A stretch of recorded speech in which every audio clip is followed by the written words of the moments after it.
what difficulties do Muslims have in presenting Islam to the West in a proper way? Because we talked earlier on about how Islam is perceived. We didn't talk about our own role or our own responsibility of how we have either failed or succeeded. Good points. I think part of it is the fact that I think Islam's misperceived by the Muslims as well.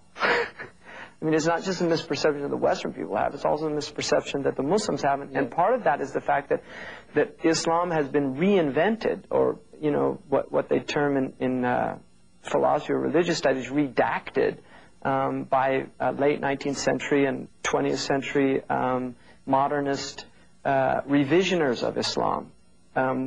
People have been called the reformers, some people call them the deformers.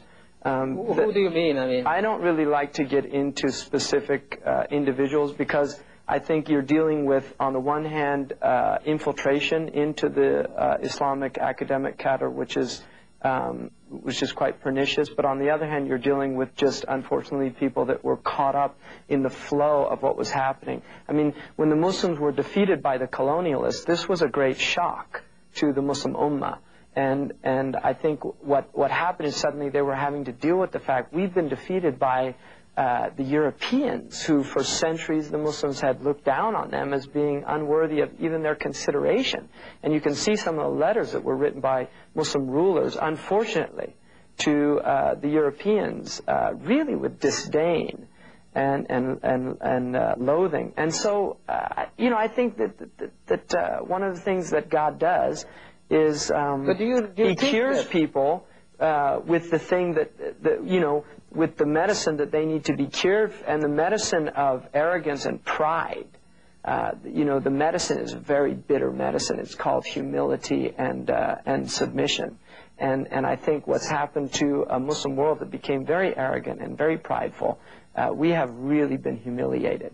And if we don't learn this lesson... But have we? That's what my question is. I'm asking is, you say that our noses have been rubbed into the ground. Yeah. And I don't think we've learned the lesson yet. No, that's what I'm saying. But the wonderful thing about life is it keeps teaching you the same lesson over and over again. And unlike school here, where you can keep graduating on without having learned anything in the previous year, they'll put you to the next year. It doesn't happen in life. Life will just keep giving you the same lesson over and over again, and you get your diploma when you get the point.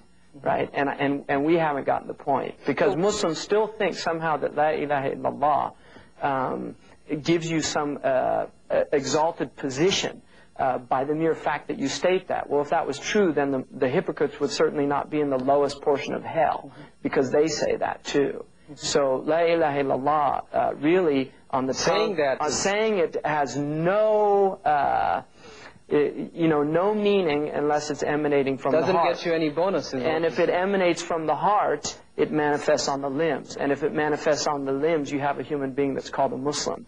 And if it's not, you have somebody that the Quran clearly defines as a hypocrite, a munafiq.